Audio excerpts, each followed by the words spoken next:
বিসমিল্লাহির রহমানির রহিম। প্রিয় দেশবাসী, আসসালামু আলাইকুম। গণতান্ত্রিক উত্তরণের এক ঐতিহাসিক সন্ধিক্ষণে উপনীত বাংলাদেশ।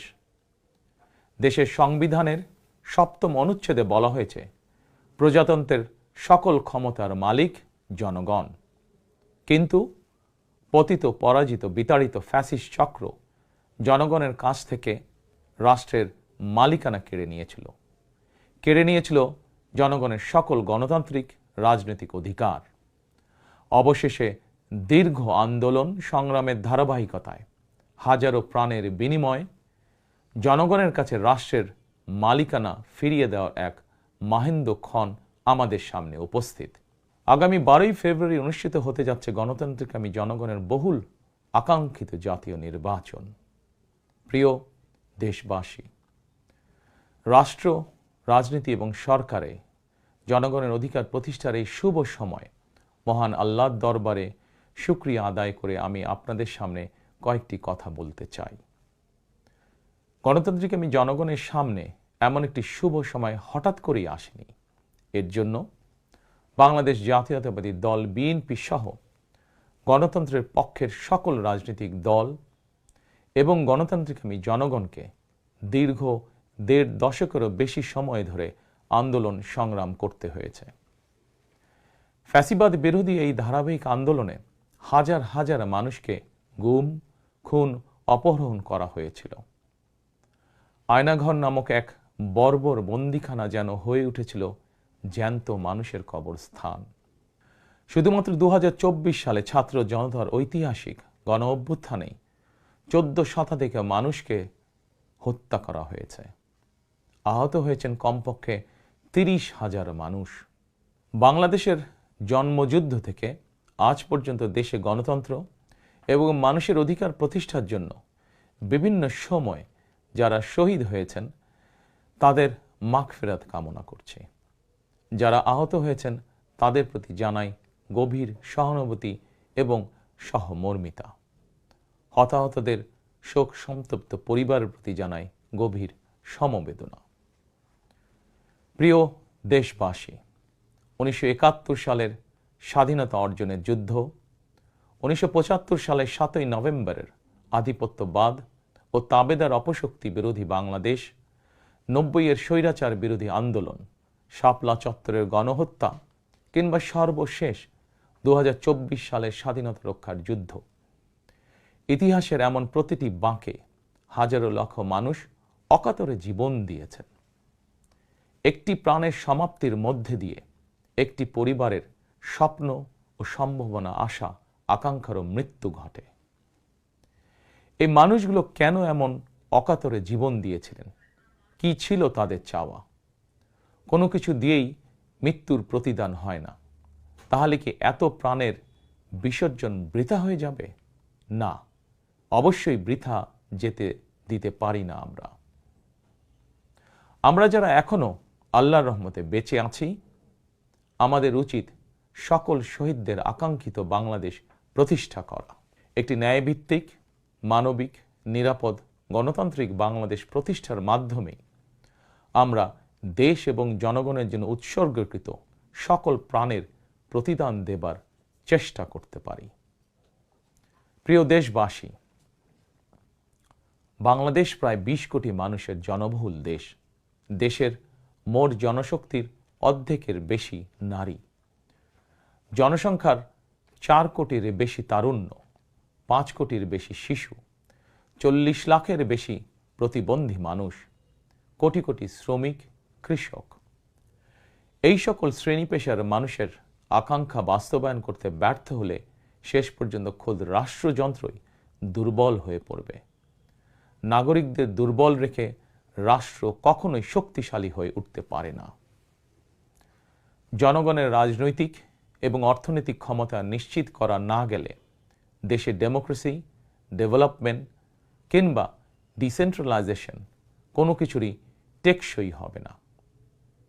আমি মনে করি জনগণের রাজনৈতিক ক্ষমতায়নের পূর্ব শর্ত নাগরিকদের সরাসরি ভোটের অধিকার প্রয়োগের মাধ্যমে স্থানীয় পরিষদের মেম্বার থেকে শুরু করে জাতীয় সংসদ সদস্য পর্যন্ত প্রতিনিধি নির্বাচনের ক্ষমতা অর্জন, প্রতিটি নাগরিকের হারানো রাজনৈতিক ক্ষমতা পুনরুদ্ধারের জন্য আগামী 12ই ফেব্রুয়ারি নির্বাচন একটি বড় সুযোগ। প্রিয় দেশবাসী, এই উপলব্ধি এবং বাস্তবতাকে সামনে রেখে দেশের নাগরিকদের রাজনৈতিক এবং অর্থনৈতিক ক্ষমতা নিশ্চিত করার লক্ষ্যে ইতিমধ্যেই বিএনপির নির্বাচনী ইশতেহার ঘোষণা করা হয়েছে। প্রতিটি সেক্টর এবং প্রতিটি শ্রেণী পেশার মানুষকে লক্ষ্য করে একটি স্বনির্ভর বাংলাদেশ বিনির্মাণের জন্য আমরা আমাদের পরিকল্পনা সাজিয়েছি। বর্তমান প্রজন্মের সামাজিক, অর্থনৈতিক, রাজনৈতিক অধিকার পুনর্বহাল এবং ভবিষ্যৎ প্রজন্মের জন্য একটি নিরাপদ মানবিক বাংলাদেশ প্রতিষ্ঠার লক্ষ্য নিয়েই চূড়ান্ত করা হয়েছে বিএনপির সকল পরিকল্পনা। বিশেষ করে দেশের সকল তরুণ তরুণী, বেকার জনগোষ্ঠী এবং নারীদের জন্য দেশে বিদেশে কর্মসংস্থান এবং কর্ম পরিবেশ নিশ্চিত করাই এবার বিএনপির প্রথম এবং প্রধান অগ্রাধিকার। আমি ইশতেহারে উল্লেখিত কয়েকটি বিষয় খুব সংক্ষিপ্তভাবে আজ আবারও দেশবাসীর সামনে তুলে ধরতে চাই। প্রিয় দেশবাসী, বেকার সমস্যা নিরসনের লক্ষ্যে ব্যাংক, বিমা, পুঁজিবাজার সহ দেশের অর্থনৈতিক খাতের সার্বিক সংস্কার, অঞ্চল ভিত্তিক অর্থনীতিকে চাঙা করা এবং শিল্প ও বাণিজ্যে দেশি বিদেশি বিনিয়োগ বৃদ্ধির মাধ্যমে দেশে বিদেশে 1 কোটি কর্মসংস্থান তৈরির লক্ষ্যমাত্রা নির্ধারণ করা হয়েছে। এভাবে পর্যায়ক্রমিকভাবে 1 কোটি কর্মসংস্থান তৈরির লক্ষ্যমাত্রা অর্জনের জন্য কয়েকটি সেক্টরকে বিশেষভাবে চিহ্নিত করে নতুন কর্মসংস্থান তৈরির উপায় এবং কর্মকৌশল নির্ধারণ করা হয়েছে। এরই অংশ হিসাবে দেশব্যাপী কারিগরি এবং ব্যবহারিক শিক্ষা প্রদানের মাধ্যমে বেকার জনগোষ্ঠীকে দক্ষ জনশক্তিতে রূপান্তরিত করা হবে। কলেজ, মাদ্রাসা, বিশ্ববিদ্যালয় বিনামূল্যে স্কিলস ডেভেলপমেন্ট, ফ্রিল্যান্সিং এবং আউটসোর্সিং প্রশিক্ষণ প্রদান করা হবে, যাতে করে বেকার যুবক কিংবা তরুণ তরুণীরা দেশে বিদেশে উচ্চ বেতনের চাকরির জন্য প্রস্তুত হয়ে সরাসরি কর্মক্ষেত্রে কর্মসংস্থানে যুক্ত হতে পারেন। প্রতিটি অঞ্চল ভিত্তিক স্থানীয়ভাবে বিখ্যাত এবং ঐতিহ্যবাহী পণ্যের উৎপাদন এবং বাজারজাতকরণের জন্য বিশেষ উদ্যোগ নেওয়ার প্রস্তুতি রয়েছে। স্থানীয় কুটির শিল্প ও এসএমই খাত বিকশিত করার জন্য সহজ এবং স্বল্প সুদে ঋণ সুবিধা দেওয়ার পরিকল্পনা আমাদের রয়েছে। বৈশ্বিক ই-কমার্স প্ল্যাটফর্মের পণ্য রফতানির লক্ষ্যে বেসরকারি শিল্প সম্প্রসারণ ও কর্মসংস্থান সৃষ্টির সহায়ক উদ্যোগ নেওয়ার পরিকল্পনা নেওয়া হয়েছে। সাইবার নিরাপত্তা, outsourcing, data processing, artificial intelligence, semiconductor সহ আইটি সেক্টরে নতুন শিল্প গড়ে তোলার পরিকল্পনা নেওয়া হয়েছে। এইসব সেক্টরে প্রতি বছর সরাসরি 2 লক্ষ এবং ফ্রিল্যান্সিং, ক্রিয়েটিভ ইন্ডাস্ট্রি ও কন্টেন্ট ক্রিয়েশনের মাধ্যমে পরোক্ষভাবে আরও 8 লক্ষ কর্মসংস্থান তৈরির লক্ষ্যমাত্রা নির্ধারণ করা হয়েছে। প্রিয় দেশবাসী, বিভিন্ন পরিসংখ্যান অনুযায়ী বর্তমানে দেশে বেকারের সংখ্যা 27 লাখের বেশি। এর মধ্যে প্রায় 9 লক্ষ রয়েছেন স্নাতক ডিগ্রিধারী উচ্চশিক্ষিত বেকার। এদের মধ্যে প্রায় 22% তরুণ তরুণী কোনো প্রকার শিক্ষা, চাকরি ও প্রশিক্ষণে সম্পৃক্ত নয়। এই বিপুল সংখ্যক বেকারের অধিকাংশই 15 থেকে 29 বছর বয়সী। 12ই ফেব্রুয়ারি নির্বাচনে জনগণের রায় বিএনপি সরকার গঠন করতে সক্ষম হলে বিএনপি শিক্ষিত তরুণ তরুণীদের জন্য 6 মাস থেকে সর্বোচ্চ 1 বছর কিংবা কর্মসংস্থান না হওয়া পর্যন্ত বিশেষ আর্থিক ভাতা প্রদান করার সিদ্ধান্ত নিয়েছে। আমরা মনে করি এই বেকার ভাতা হয়তো একজন শিক্ষিত বেকারকে সে উদ্যোগে কর্মসংস্থান সৃষ্টির ক্ষেত্রে সক্ষমতা অর্জনেও সহায়ক ভূমিকা রাখবে। প্রিয় দেশবাসী, দেশের অর্ধেক জনশক্তির বেশি নারী শক্তিকে রাষ্ট্র, রাজনীতি, অর্থনীতির মূলধারার বাইরে রেখে দেশের অগ্রগতি সম্ভব নয়। দেশে প্রায় 4 কোটি পরিবার রয়েছে। যদি আপনারা বিএনপিকে রাষ্ট্র পরিচালনার দায়িত্ব দেন, তাহলে আমরা এবার প্রথমবারের মতন দেশে প্রতিটি পরিবারের জন্য ফ্যামিলি কার্ড ইস্যু করার চূড়ান্ত সিদ্ধান্ত নিয়েছি। পরিবারগুলোর নারী প্রধানের নামে ফ্যামিলি কার্ড ইস্যু করা হবে। তবে প্রথম পর্যায়ে অর্থনৈতিকভাবে পিছিয়ে থাকা প্রান্তিক এবং নিম্ন আয়ের পরিবারকে সুরক্ষা দিতে ফ্যামিলি কার্ডে প্রতি মাসে 2,500 টাকা কিংবা সমমূল্যে নিত্য প্রয়োজনীয় খাদ্য সহায়তা দেওয়া হবে। ফ্যামিলি কার্ডের মাধ্যমে আর্থিক সহযোগিতার পরিমাণ, প্রয়োজন এবং বাস্তবতার নিরিখে পর্যায়ক্রমে বাড়ানো হবে। ফ্যামিলি কার্ডটিকে আমরা নারীর অর্থনৈতিক ক্ষমতায়নের প্রতীক হিসাবে মনে করি। প্রিয় ভাই ও বোনেরা, দেশনেত্রী মরহুমা বেগম খালেদা জিয়া নারী শিক্ষার উন্নয়নে দেশে স্নাতকোত্তর পর্যন্ত বিনা বেতনে শিক্ষার সুযোগ চালু করেছিলেন। আপনারা বিএনপিকে আবারও রাষ্ট্র পরিচালনার দায়িত্ব দিলে নারীদের বিনা বেতন শিক্ষা গ্রহণের সুবিধা অব্যাহত রাখার পাশাপাশি নীতি নির্ধারণে নারীর অংশগ্রহণ ও ভূমিকা বাড়ানো হবে। নারী উদ্যোক্তাদের আর্থিক ও দক্ষতা উন্নয়নে বিশেষ সহায়তা প্রদানের পাশাপাশি আনুষ্ঠানিক খাতে নারী কর্মসংস্থান বৃদ্ধি করার পরিকল্পনা আমাদের রয়েছে।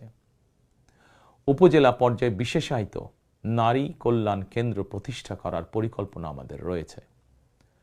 স্বাচ্ছন্দ্যে চলাফেরা নিশ্চিত করতে শুধুমাত্র নারীদের জন্য বিশেষায়িত ইলেকট্রিক পরিবহন চালু করা হবে।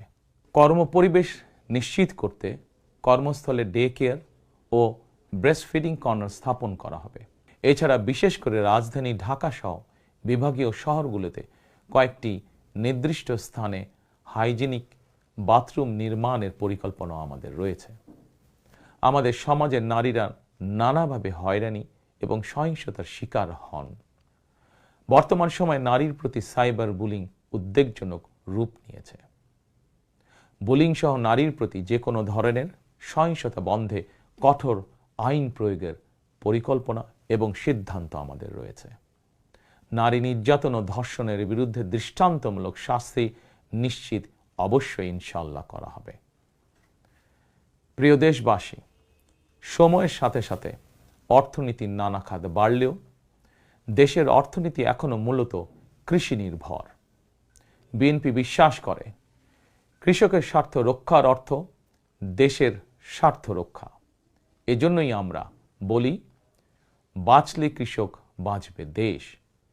এই উপলব্ধি থেকেই আমরা কৃষকদের স্বার্থ রক্ষার জন্য কৃষকদের জন্য ফার্মার্স কার্ড ইস্যুর উদ্যোগ নিয়েছি। এই কার্ডের মাধ্যমে কৃষক একদিকে কৃষি সংক্রান্ত হালনাগাদ তথ্য পাবেন, অপরদিকে সরকারের কাছ থেকে পাবেন আর্থিক এবং অন্যান্য প্রয়োজনীয় সহযোগিতা। দেশে কোটি কোটি কৃষক শ্রমিক রয়েছেন, অধিকাংশই কর্মক্ষম। কর্মক্ষম কৃষকদের জন্য একদিকে যেরকম কর্মসংস্থান প্রয়োজন, অপরদিকে প্রয়োজন তাদের শ্রমের ন্যায্য মজুরি এবং নিরাপদ কর্মপরিবেশ। আমরা মনে করি কর্মক্ষম এই জনশক্তির শ্রমই হতে পারে বাংলাদেশকে পুনরায় স্বনির্ভর ও সমৃদ্ধ বাংলাদেশে রূপান্তরের চাবিকাঠি। এ কারণেই আমরা বলি, করব কাজ, গড়ব দেশ, সবার আগে বাংলাদেশ। তাই আমরা আমাদের কর্ম পরিকল্পনায় কৃষকদের স্বার্থ রক্ষায় সর্বাধিক গুরুত্ব দিয়েছি। প্রিয় দেশবাসী, আমাদের জনসংখ্যার একটি বিপুল অংশ স্কুল, কলেজ, মাদ্রাসা এবং বিশ্ববিদ্যালয় শিক্ষার্থী। জ্ঞান, বিজ্ঞান আর তথ্য প্রযুক্তির এই বিকাশমান বিশ্বে বাংলাদেশের কোটি কোটি শিক্ষার্থী, এইসব তরুণ তরুণীরাই বদলে দিবে আগামীর বাংলাদেশ। তবে একাডেমিক শিক্ষার স্তরের সর্বোচ্চ ধাপে পৌঁছার এই যাত্রা পথে লক্ষ লক্ষ শিক্ষার্থী কিন্তু বিভিন্ন পর্যায়ে ড্রপ আউট হয়ে যান। নানা বাস্তবতায় ড্রপ আউট হয়ে যাওয়া শিক্ষার্থীদের তালিকায় বিশ্বের যে কয়েকটি দেশ শীর্ষস্থানে রয়েছে, বাংলাদেশ তার অন্যতম। একজন শিক্ষার্থী শিক্ষা স্তরের যে কোনো পর্যায়ে ড্রপ আউট হওয়ার পর তাদেরকে যেন বেকার জীবন কাটাতে না হয়, সেজন্য হাই স্কুল পর্যায় থেকে আমরা শিক্ষা কারিকুলামে কারিগরি এবং ব্যবহারিক অর্থাৎ টেকনিক্যাল এবং ভোকেশনাল শিক্ষাকে আবশ্যকীয় করার প্রস্তুতি এবং পরিকল্পনা নিয়ে রেখেছি। একই সঙ্গে দেশের জনশক্তিকে জনসম্পদে রূপান্তর করতে বাংলা এবং ইংরেজির পাশাপাশি হাই স্কুল পর্যায় থেকে সিলেবাসে তৃতীয় আরেকটি ভাষা শিক্ষার ব্যবস্থা রাখার সিদ্ধান্ত এবং পরিকল্পনা আমরা গ্রহণ করেছি। আমরা মনে করি একজন ব্যক্তির একাধিক ভাষা জ্ঞান থাকলে বিশ্বের যে কোনো দেশেই কর্মসংস্থানের অভাব হবে না। বৈশ্বিক চ্যালেঞ্জ মোকাবেলা করে একজন শিক্ষার্থী যাতে যোগ্যতম হিসেবে এগিয়ে যেতে পারেন, সেই চিন্তাকে সামনে রেখেই আমরা শিক্ষা বিশেষজ্ঞদের গবেষণা এবং সুপারিশের ভিত্তিতে শিক্ষা কারিকুলাম পরিমার্জনের পরিকল্পনাও চূড়ান্ত করেছি। আমরা শিক্ষা কারিকুলাম এমনভাবে ঢেলে সাজানোর প্রস্তুতি নিয়েছি যাতে সকল শিক্ষার্থী শিক্ষা স্তরের প্রতিটি ধাপে একাডেমিক জ্ঞানের পাশাপাশি একটি বিশেষ কারিগরি ব্যবহারিক শিক্ষার দক্ষতাও অর্জন করতে সক্ষম হন। প্রিয় দেশবাসী, আমরা রিজিকে বিশ্বাস করি এবং সাধারণত আমরা রিজিক বলতে খাওয়া দাওয়া কিংবা অর্থ সম্পদকেই বুঝি। তবে ধর্মীয় দৃষ্টিতে রিজিকের একাধিক স্তর রয়েছে। সবচেয়ে গুরুত্বপূর্ণ একটি স্তর হচ্ছে মানুষের শারীরিক ও মানসিক সুস্থতা। শারীরিক ও মানসিক সুস্থতার জন্য আমরা জনগণের স্বাস্থ্য সেবা নিশ্চিত করার কার্যকর উদ্যোগ এবং পরিকল্পনা গ্রহণ করেছি। জনগণের দৌড়গোড়ায় চিকিৎসা সেবা পৌঁছে দিতে prevention is better then cure, অর্থাৎ প্রতিকারের চেয়ে প্রতিরোধী উত্তম, আমরা এই নীতিতে প্রবর্তন করতে চাই। এই লক্ষ্যে আমরা প্রাথমিক স্বাস্থ্য ও চিকিৎসা কোর্স সম্পন্ন করিয়ে সারা দেশে 1 লক্ষ হেলথ কেয়ার নিয়োগ দেওয়ার পরিকল্পনা গ্রহণ করেছি। নিয়োগ পাওয়া হেলথ কেয়ারদের শতকরা 80% হবেন নারী সদস্য। প্রতিটি ইউনিয়ন পর্যায়ে নিয়োগ পাওয়া হেলথ কেয়ারগণ মানুষের দৌড়গোড়ায় যাবেন এবং তাদেরকে প্রাথমিক চিকিৎসা ও পরামর্শ দেবেন। আমরা মনে করি কোনো রোগ প্রতিরোধের ব্যাপারে প্রাথমিক পর্যায়ে সঠিক পরামর্শ পেলে অনেক রোগী শুরুতেই নিরাময় করা সম্ভব হয়ে ওঠে। প্রিয় দেশবাসী, বিজ্ঞান ও তথ্য প্রযুক্তির বর্তমান বিশ্ব আরও এক ধাপ এগিয়ে এখন কৃত্রিম বুদ্ধিমত্তার যুগে প্রবেশ করেছে। চাইলেও কারো পক্ষে এর প্রভাব থেকে মুক্ত থাকা সম্ভব নয়। রাজনীতি, রাষ্ট্রনীতি, অর্থনীতি সবকিছুই এখন তথ্য প্রযুক্তিকে ঘিরেই আবর্তিত হচ্ছে। সুতরাং তথ্য প্রযুক্তির বিশ্ব শাসন করার মতন মেধা, যোগ্যতা, জ্ঞানে, বিজ্ঞানে আমাদের তরুণ সমাজ সমৃদ্ধ না হতে পারলে ভবিষ্যতের চ্যালেঞ্জ মোকাবেলা আমাদের পক্ষে অসম্ভব হয়ে পড়বে। এই চ্যালেঞ্জ মোকাবেলায় রাষ্ট্রীয় নীতি কী হবে, বিএনপি ইতিমধ্যেই সেই সব কার্যক্রম চূড়ান্ত করেছে। আইসিটিকে দেশের অন্যতম থ্রাস্ট সেক্টর হিসেবে চিহ্নিত করে ফ্রিল্যান্সিং এবং আউটসোর্সিং সহ তথ্য প্রযুক্তি খাতকে রাষ্ট্রীয়ভাবে সহযোগিতা করার নীতিমালা চূড়ান্ত করেছে বিএনপি। প্রিয় দেশবাসী, আপনারা জানেন সকল বাধা উপেক্ষা করে 2023 সালে ফ্যাসিবাদী শাসন আমলেই বিএনপি রাষ্ট্র মেরামতের 31 দফা উপস্থাপন করেছিল। এরপর প্রতিটি দফা কিভাবে বাস্তবায়ন করা হবে সেই বিষয়ে দেশে প্রবাসে বসবাসরত সংশ্লিষ্ট ক্ষেত্রে বিশেষজ্ঞদের সঙ্গে মাসের পর মাস আলোচনা করে কর্ম পরিকল্পনা বাস্তবায়নে প্রক্রিয়া এবং পদ্ধতিও চূড়ান্ত করা হয়েছে। প্রতিটি দফা বাস্তবায়নে ব্যয় নির্বাহের খাতও যথাযথভাবে চূড়ান্ত করা হয়েছে। কারণ আমরা মনে করি দেশ এবং জনগণের স্বার্থে কোনো শুভ উদ্যোগ নিলে সমস্যা হওয়ার কোনো কারণ নেই। বেগম খালেদা জিয়া রাষ্ট্রের টাকা দিয়েই বিনামূল্যে নারী শিক্ষার সুযোগ করে দিয়েছিলেন। প্রিয় দেশবাসী, আপনারা জানেন ফ্যাসিবাদের শাসন আমলে প্রতি বছর দেশ থেকে $16 বিলিয়ন পাচার করে দেওয়া হতো। এভাবে দুর্নীতি এবং টাকা পাচার আর অপচয় রোধ করা গেলে ফ্যামিলি কার্ড, ফার্মার্স কার্ড কিংবা বেকার ভাতা প্রদানের মতন ইতিবাচক উদ্যোগগুলো বাস্তবায়নের জন্য অর্থের সংকুলন অসম্ভব নয়। শুধু রাজনৈতিক সদিচ্ছার প্রয়োজন। জনস্বার্থে প্রতিশ্রুতি পূরণের রাজনৈতিক সদিচ্ছা বিএনপির রয়েছে। প্রিয় দেশবাসী, আমাদের সকল ওয়াদা বাস্তবায়নের জন্য আপনাদের দোয়া, সমর্থন, সহযোগিতা এবং ভোট চাই। প্রিয় দেশবাসী, জনগণ রাষ্ট্রের মালিক। জনগণ রাষ্ট্রের মালিক হলে রাষ্ট্রের সুযোগ সুবিধাও ভোগ করা জনগণের অধিকার। কিন্তু ফ্যাসিবাদ আমলে সকল সুযোগ সুবিধা সম্পদ জনগণের পরিবর্তে মাফিয়া সিন্ডিকেটের হাতে কুক্ষিগত ছিল। সুতরাং এবারের নির্বাচনের মাধ্যমে বিএনপি শুধু রাষ্ট্রের মালিকানায় নয়, জনগণ যাতে ন্যায্যভাবে রাষ্ট্রীয় সুযোগ ও সুবিধাও ভোগ করতে পারেন, বিএনপি সেটিকেও ইনশাল্লাহ নিশ্চিত করতে চায়। প্রিয় দেশবাসী, সমাজের প্রতিটি শ্রেণী পেশার মানুষের প্রতি লক্ষ্য রেখেই আমরা আমাদের আগামীর বাংলাদেশ গড়ার পরিকল্পনা সাজিয়েছি। আমাদের এই পরিকল্পনা থেকে সমাজের কোনো অংশই বাদ যায়নি। দেশে প্রতিবন্ধী প্রায় 40 লক্ষ মানুষের কল্যাণ নিয়েও আমাদের পরিকল্পনা রয়েছে। আমরা মনে করি প্রতিবন্ধী মানুষদের প্রতি শুধু পরিবার নয়, রাষ্ট্রেরও বিশেষ দায়িত্ব রয়েছে। আমরা সেই দায়িত্ব যথাযথভাবে পালন করতে চাই।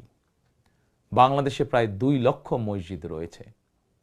এই মসজিদের কয়েক লক্ষ খতিব, ইমাম, মুয়াজ্জিম সাহেব রয়েছেন। জন্ম থেকে মৃত্যু পর্যন্ত এই মানুষগুলোর সঙ্গে আমাদের রয়েছে ধর্মীয়, সামাজিক, আত্মিক এবং আধ্যাত্মিক সম্পর্ক। এদের অনেকেই আর্থিকভাবে পিছিয়ে রয়েছেন।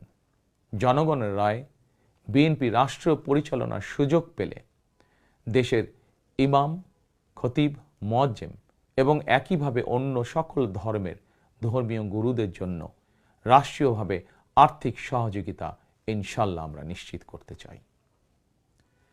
প্রিয় দেশবাসী, পতিত, পরাজিত ও বিতাড়িত ফ্যাসিবাদ অপশক্তি দেশের সকল সাংবিধানিক এবং বিধিবদ্ধ প্রতিষ্ঠানগুলোকে অকার্যকর করে দিয়েছিল।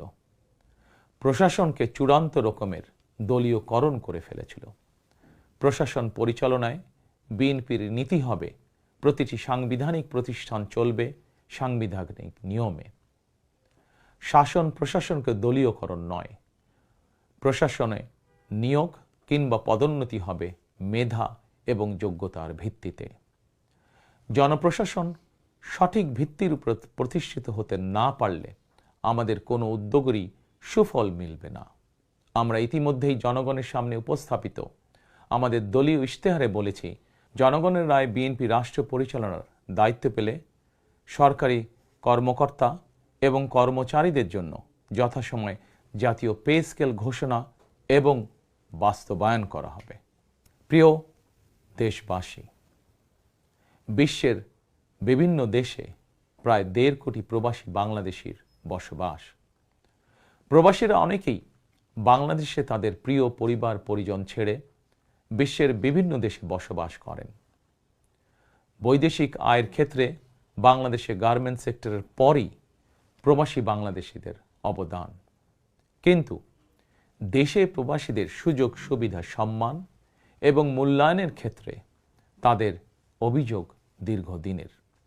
দেশে বিদেশে প্রবাসীদের সম্মান, সুযোগ সুবিধা, সুরক্ষা, অধিকার নিশ্চিত করার লক্ষ্যে এবার আমরা প্রবাসী কার্ড প্রবর্তনের পরিকল্পনা গ্রহণ করেছি। এই কার্ডের মাধ্যমে দেশে প্রবাসীদের অর্থনৈতিক বিনিয়োগ সুরক্ষা এবং বিমানবন্দরে তাদের হয়রানি বন্ধ সহ কয়েকটি সুবিধা বিদ্যমান থাকবে ইনশাআল্লাহ। দক্ষ বাংলাদেশি শ্রমিক বিশ্বের কোনো দেশে কাজের নিশ্চয়তা বা অফার পেলে বিদেশে কর্মস্থলে যোগদানের জন্য তাদেরকে যাতে দেশে তাদের জায়গা জমি বিক্রি করতে না হয়, এজন্য রাষ্ট্রীয়ভাবে তাদেরকে সহজ শর্তে ঋণ সুবিধা দেওয়ার পরিকল্পনা আমাদের রয়েছে। প্রিয় দেশবাসী, বাংলাদেশের 90% বেশি মানুষ মুসলমান। মহান আল্লাহর দরবারে আমাদের সকলের একটাই প্রার্থনা, রব্বানা আতিনা ফিদ দুনিয়া হাসানাতান ওয়া ফিল আখিরাতি হাসানাতান ওয়া কিনা আযাবান নার। হে আল্লাহ, আমাদেরকে দুনিয়াতে কল্যাণ দাও, আখিরাতে কল্যাণ দাও, দোজখের আগুন থেকে বাঁচাও। শহীদ প্রেসিডেন্ট জিয়াউর রহমান সংবিধানে সর্বশক্তিমান আল্লাহর উপরে পূর্ণ আস্থা ও বিশ্বাস, এই কথাটি সন্নিবেশিত করেছিলেন।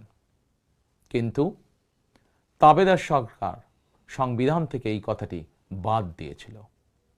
আল্লাহর রহমতে আগামী 12ই ফেব্রুয়ারি নির্বাচনে জনগণের রায় বিএনপি পুনরায় রাষ্ট্র পরিচালনার দায়িত্ব পেলে সর্বশক্তিমান আল্লাহর উপর পূর্ণ আস্থা ও বিশ্বাস, এই কথাটি সংবিধানে পুনরায় সন্নিবেশিত করা হবে ইনশাআল্লাহ।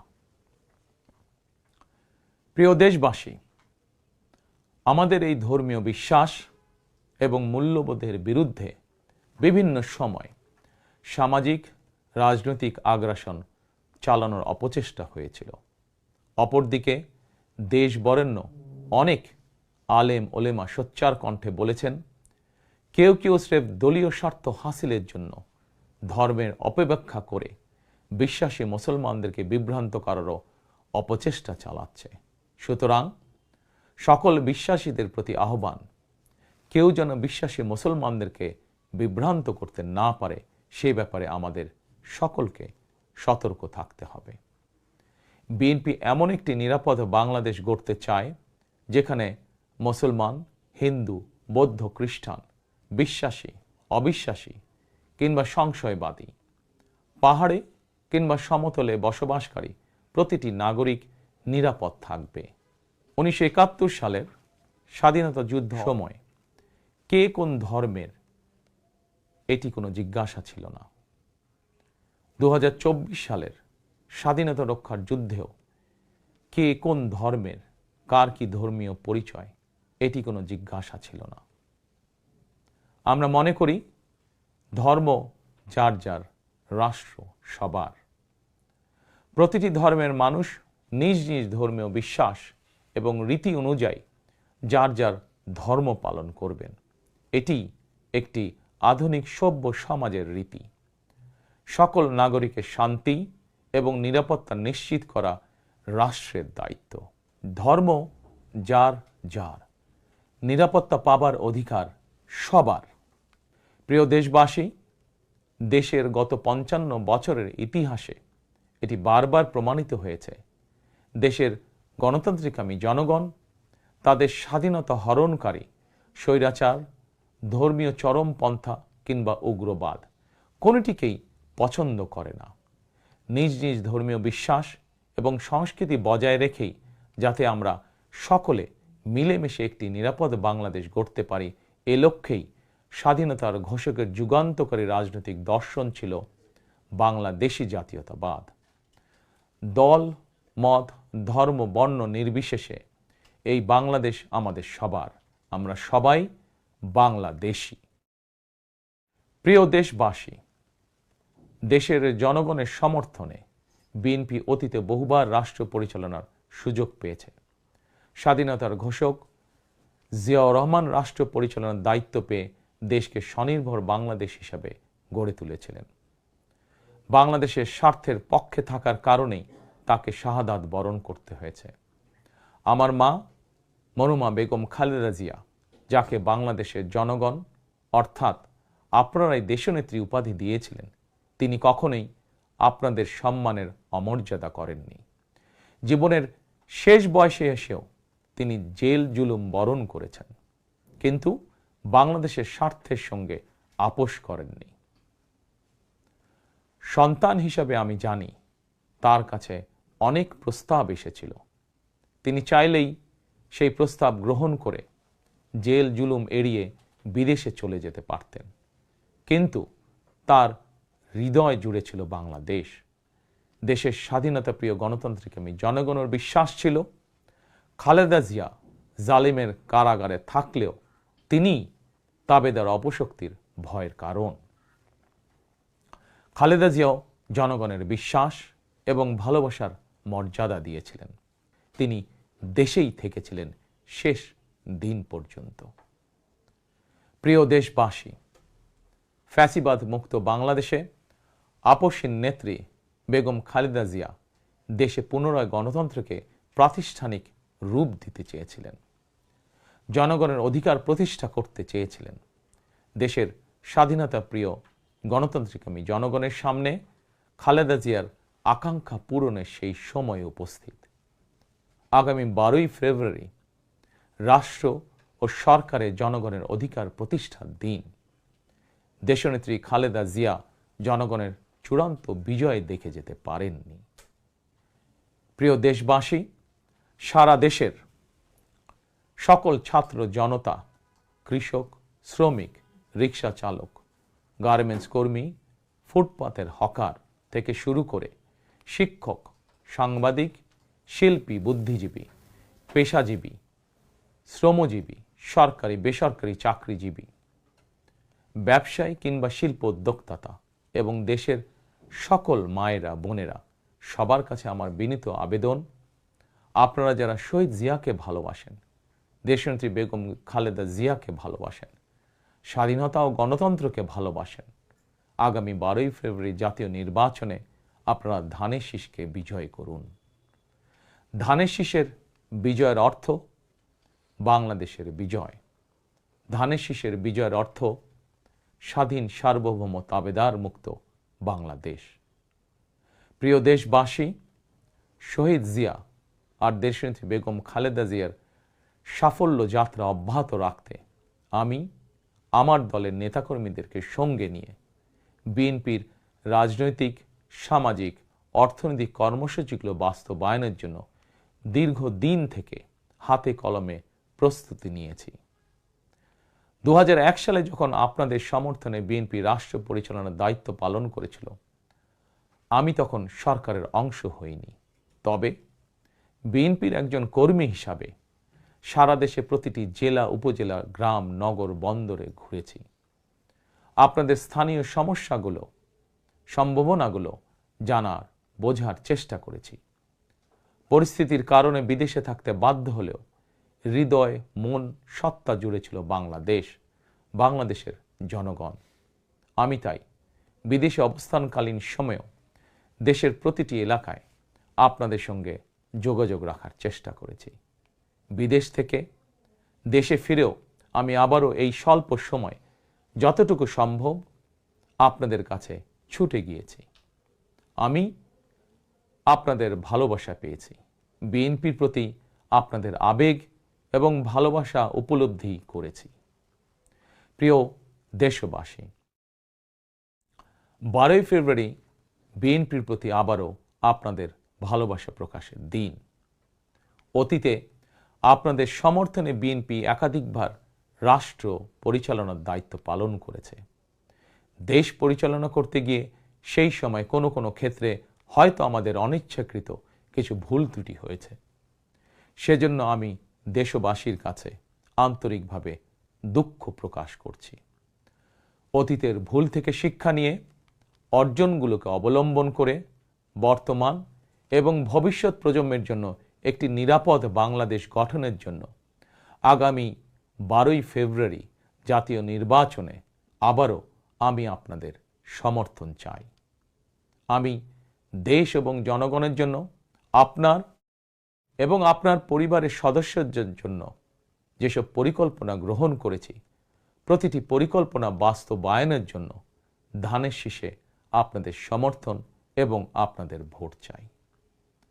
প্রিয় দেশবাসী, প্রতিটি পরিকল্পনা বাস্তবায়নের জন্য কঠোরভাবে দুর্নীতি নিয়ন্ত্রণ, আইনের শাসন প্রতিষ্ঠা এবং জনগণের কাছে রাষ্ট্র এবং সরকারকে দায়বদ্ধ রাখার কোনোই বিকল্প নেই।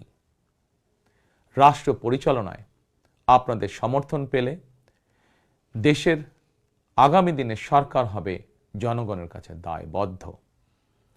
দেশে দুর্নীতি নিয়ন্ত্রণে যতটা কঠোর হওয়া যায়, বিএনপি সরকার ইনশাল্লাহ ততটাই কঠোর হবে। দেশে পুনরায় আইনের শাসন প্রতিষ্ঠিত হবে ইনশাল্লাহ। দেশবাসীর কাছে এটি আমার অঙ্গীকার, বিএনপির অঙ্গীকার। আপনাদের কাছে আমার অঙ্গীকারের কারণ আপনারাই বিএনপির সকল রাজনৈতিক ক্ষমতার উৎস। প্রিয় দেশবাসী, ফ্যাসিবাদ আমলে 2024 সালের 7ই জানুয়ারি তথাকথিত দামি নির্বাচনে আমি আপনাদের প্রতি আহ্বান জানিয়ে বলেছিলাম, 7ই জানুয়ারি সারাদিন পরিবারকে সময় দিন। বর্তমানে ফ্যাসিবাদ মুক্ত বাংলাদেশে অনুষ্ঠিত জাতীয় নির্বাচনে এবার দেশবাসীর প্রতি আমার আহ্বান, আপনাদের প্রতি আমার বিনীত আবেদন, 12ই ফেব্রুয়ারি সারাদিন ধানের শীষে ভোট দিন। তারুণ্যের প্রথম ভোট ধানের শীষের জন্য হোক। প্রিয় দেশবাসী, গণতন্ত্রকামী প্রিয় ভাই ও বোনেরা, 12ই ফেব্রুয়ারি আপনারা ধানের শীষের প্রার্থীদের দায়িত্ব নিন। 13 তারিখ থেকে আপনাদের নির্বাচিত এমপিরা আপনাদের দায়িত্ব নেবে। নির্বাচিত প্রতিনিধিরা আপনাদের দায়িত্ব ঠিক মতন পালন করছে কিনা সেটি নিশ্চিত করার দায়িত্ব আমি নেব ইনশাল্লাহ। 12ই ফেব্রুয়ারি যদি আপনাদের সমর্থন পাই, তাহলে রাষ্ট্র পরিচালনায় বিএনপির মূল মন্ত্র থাকবে মহানবীর মহান আদর্শ, ন্যায়পরায়ণতা। 12ই ফেব্রুয়ারি জনগণের বাংলাদেশে জনগণের অধিকার প্রতিষ্ঠার এই দিনে আমি আল্লাহর দরবারে ধানের শীষের বিজয় কামনা করে আমার বক্তব্য শেষ করছি। 12ই ফেব্রুয়ারি সারাদিন ধানের শীষে ভোট দিন। আল্লাহ হাফেজ। বাংলাদেশ জিন্দাবাদ। বাংলাদেশ জাতীয়তাবাদী দল জিন্দাবাদ।